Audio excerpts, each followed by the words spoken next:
It's been quite an easy trip for me to come down today because my parents-in-law live just down the road in Horbury, so I was kind of on autopilot, so that was quite nice to come here. Very easy place to come to. So I'm going to talk to you today about the possible causes of Tracheo-Oesophageal Fistula and esophageal atresia. Essentially, I'm just going to give you a brief introduction. I'm going to just touch on the embryology without going into huge amounts of technical detail. Touch on the different types of TOF, which I'm sure will be covered by the speakers, so that's just a brief bit, and then really concentrate on what we know about the causes, particularly the sort of genetic causes. So we know that esophageal atresia plus or minus TOF is a relatively common malformation. It's seen in approximately 1 in 3,500 births. And there's a slight propensity to male over female, approximately 60% male, 40% female. And we know in about half of cases there will be other abnormalities as well, heart abnormalities being the most common. And if that's the case, if there's more than one abnormality, we call that a syndrome. It's just a collection of features, really. And the remainder, the TOF is just an isolated problem. So this is just showing you briefly what happens very early on. So for about 4 weeks gestation, this structure here, the foregut, goes on to become the esophagus. Starts with an outpouching of what will become the lungs. So this is the lung bud, and it's one continuous tube. So you can see here, it's joined up. And what gradually happens over the next 4 weeks is that the lung buds pinch off and they become separated. And you can see why, if this process doesn't quite work as it should, that you can end up with a tracheoesophageal fistula with joining of these structures here. So I'm not going to dwell on this because I'm sure that people will go through, but as you probably know, the most common type is this type with joining of the esophagus here and the esophageal atresia here. These other types are much, much rarer. So what do we know about the causes of TOFs and esophageal atresia? Well, for the vast majority, we have absolutely no idea why it happens. Sometimes there can be clues. So we sometimes see ladies who've had poorly controlled diabetes, for instance, maybe excess alcohol, maybe some types of drugs. We know that being a twin is a risk factor, and there are some chromosome changes and some single gene disorders that can cause these problems as well. So we've talked about poorly controlled diabetes, alcohol, and these drugs in particular, which are used to treat hypothyroidism, we know can predispose. What we don't really understand is why that happens. So if you're one of a twin, usually identical twins more than non-identical twins, unfortunately that's a risk factor for many different congenital abnormalities. And we know that if we take a group of patients with OA or TOF, from the normal population, that's 1 to 2.5% are twins. But if you've got patients with this, then the rate of twinning is higher. So we think this is a risk factor. And what we think is happening is, because we know that if you take, so this sentence is a bit technical, but basically if you've got identical twins, then if one twin has a TOF, the chance of the other twin also having TOF is actually quite low. It's only about 2.5%. So we don't think it's likely, this is telling us there might be a small genetic influence, but the genetic influence is probably quite low. It's the actual twinning process itself, particularly identical twins, that predisposes to it. And we know that there are some cases where there is a twin that's lost very early on in the pregnancy, and that can be associated with various different congenital malformations, in the same way as if the twin is carried to term.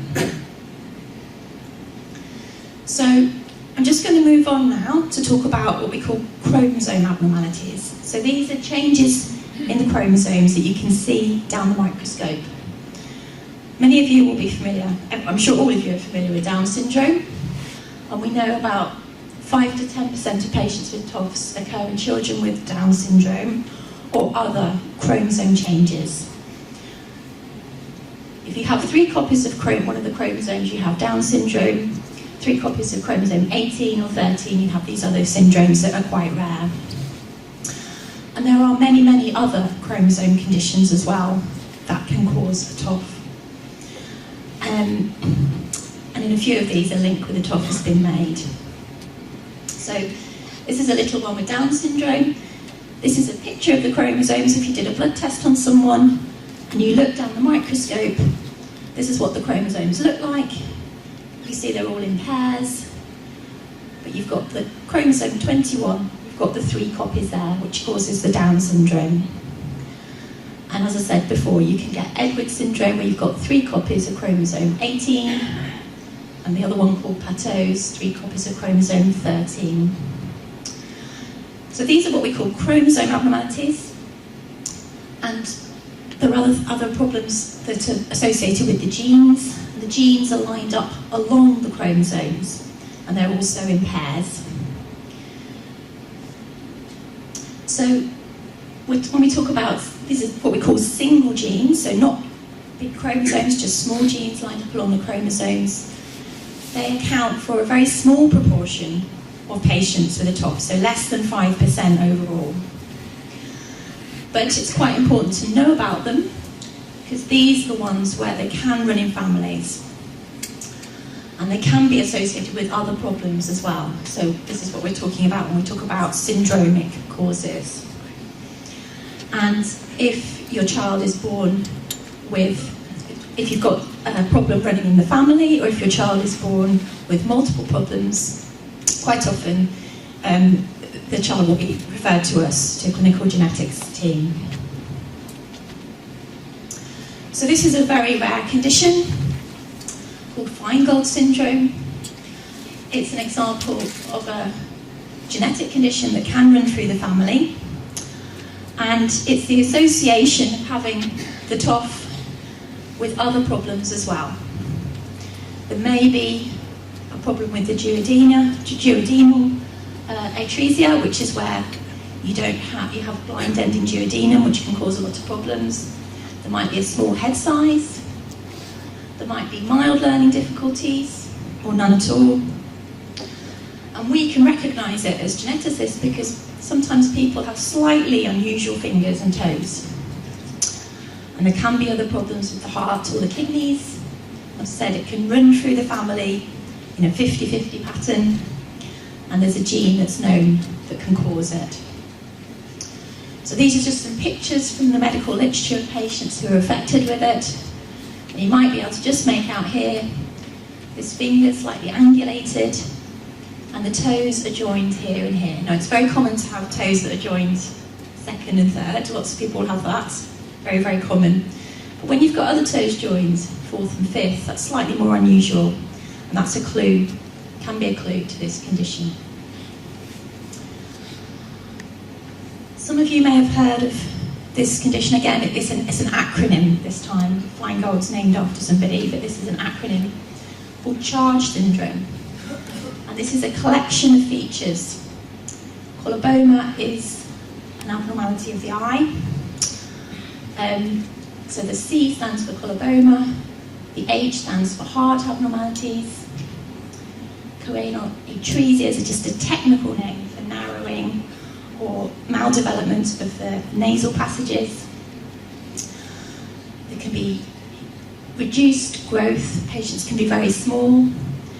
As geneticists, we can recognise the condition because often patients will have very characteristic ear formation.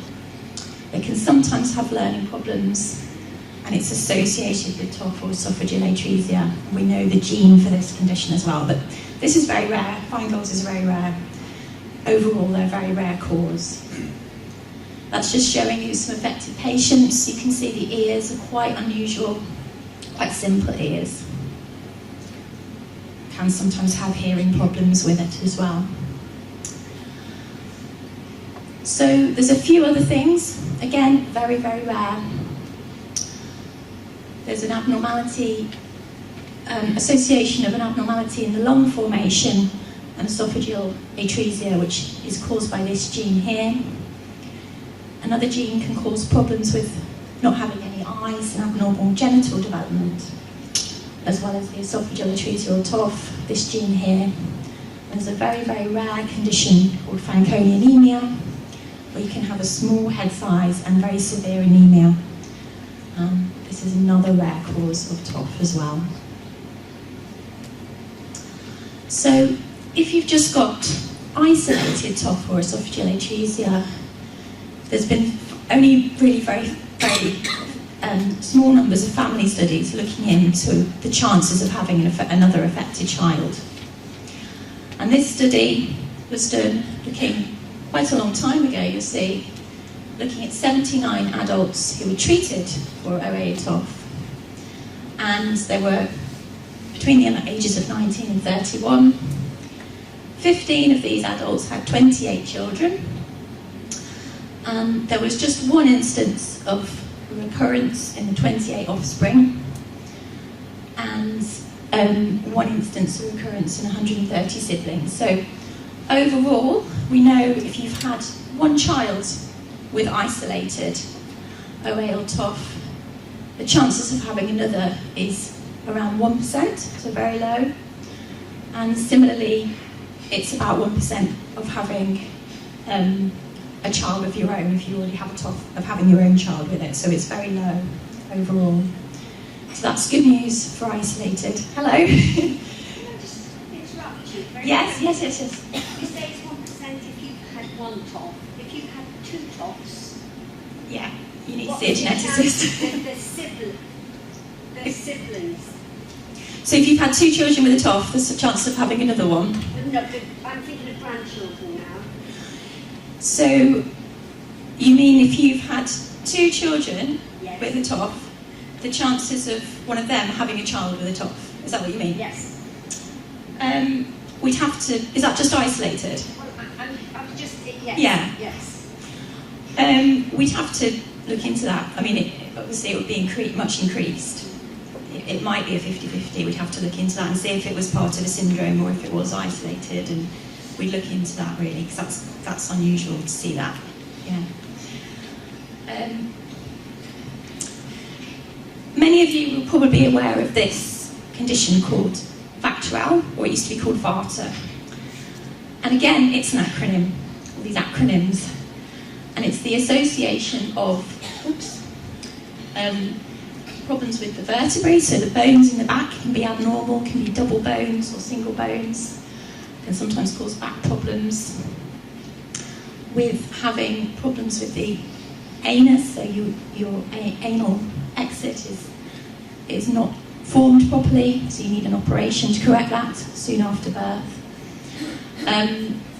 Problems with the heart, Tracheo-Oesophageal Fistula, kidney abnormalities, and limb abnormalities, so usually problems with the hand, the radius. And we know that people have done lots and lots of studies on this association, and we know that we don't think it's likely to be genetic. It's another one where the recurrence risk is very low.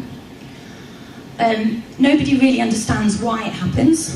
There's been no genetic cause found for it, as I've said. It's not associated with learning problems. We've said it's unusual to occur again. And there's very, very few clues as to why it happens. But it's something to do with the way, with the embryology and the way the baby develops.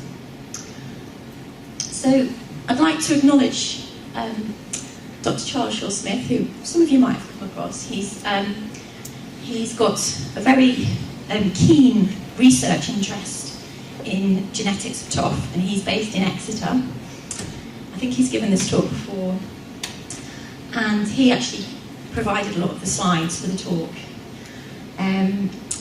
And he's always interested in families, particularly if there's more than one family member affected, into looking into the genetic causes of it. So if any of you have got families like that, I'm sure if you're very interested, you can get in touch with me and I can pass your details on to Charles, because he's looking at genes, new genes that can cause these problems.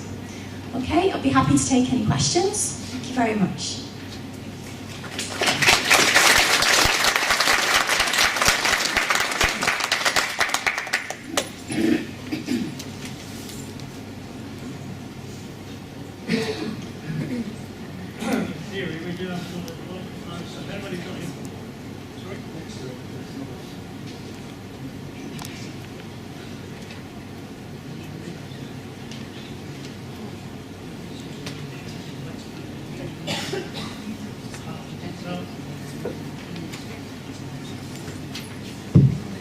Yes. Okay. Yes. So if we have any questions, anybody? I've got one. Perhaps I could kick off. Yeah. How much collaboration is done on research programs of this type with other establishments in other parts of the world?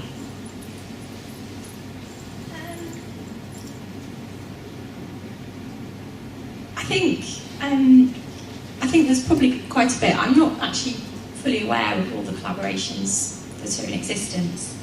I suppose generally speaking, research does tend to be based in individual countries, but more and more now, as technology moves on, we are using databases where we can put patients on the databases, and then other people from other countries can see results of genetic tests that we've done. So I think it's definitely increasing. Definitely increasing.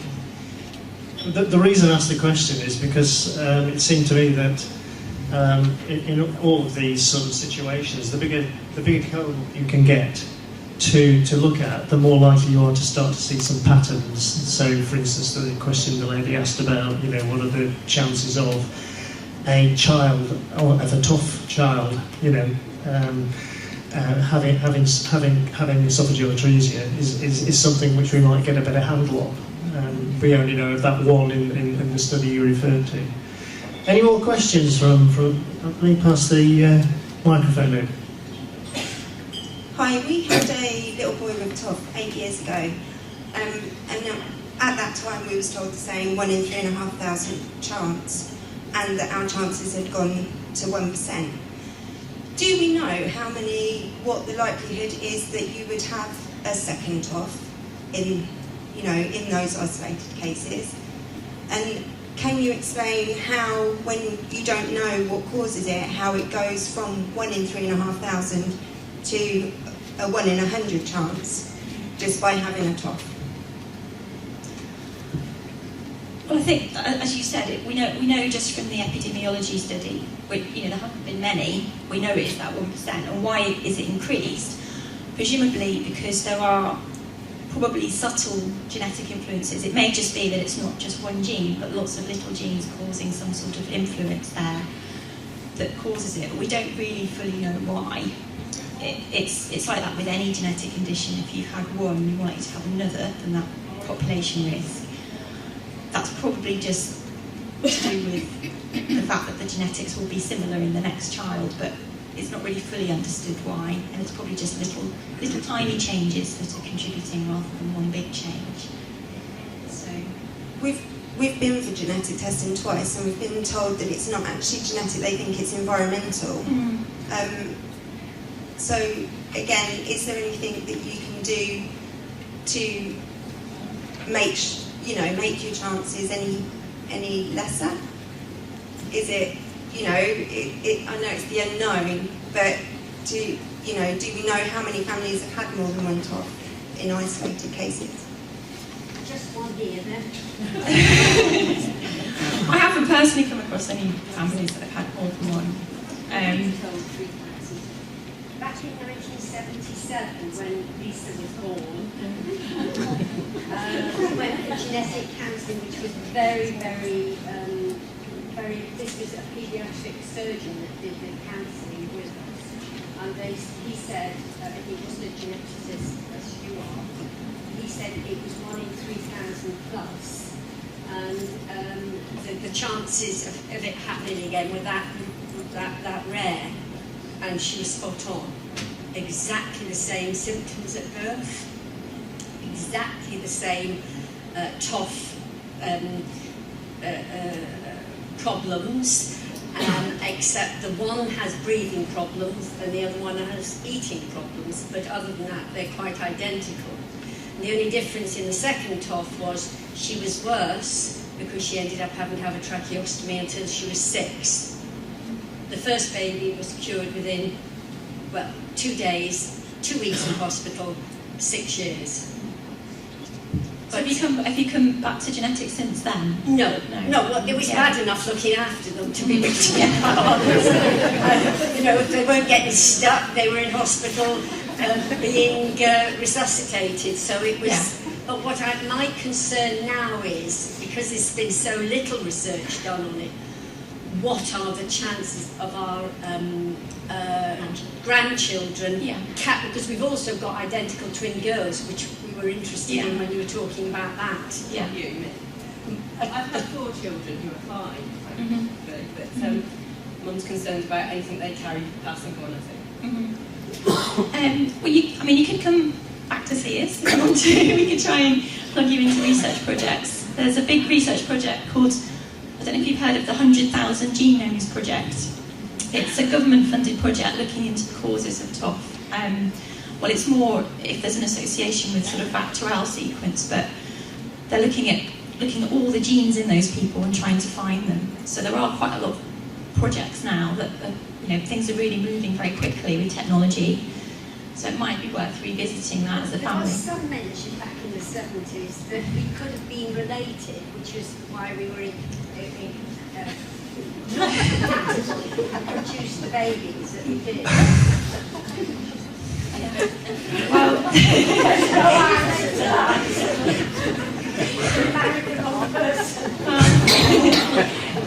this is quite good, isn't it? She married the wrong person and it was very hard work bringing up her kids, yeah.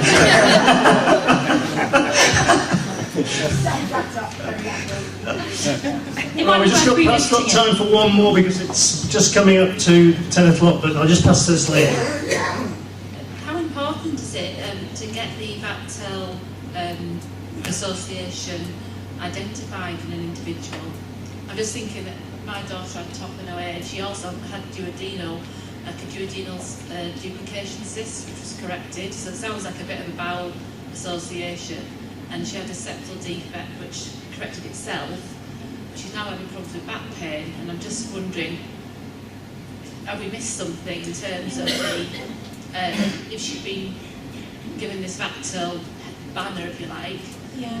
Would you be looking into different things? I think usually if a child is born with a TOF, they have like a VACTERL stream these days. The surgeons normally organise all of that: heart scan, kidney scan, back scan, all those kind of things. So if that wasn't done at birth, potentially it could be done now. They did them, but I think everything was sort of small things that sort of were easily corrected, so it didn't really the name, if you like. But yeah, I mean, so she's had an X-ray of her back and everything like that.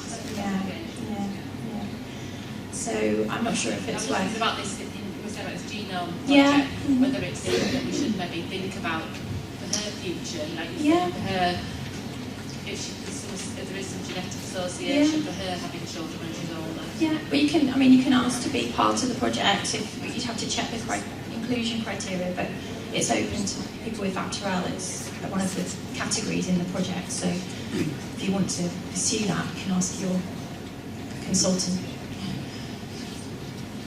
Right, well, thank you ever so much. I think really we're out of time, so I'd just like to thank Katrina very much.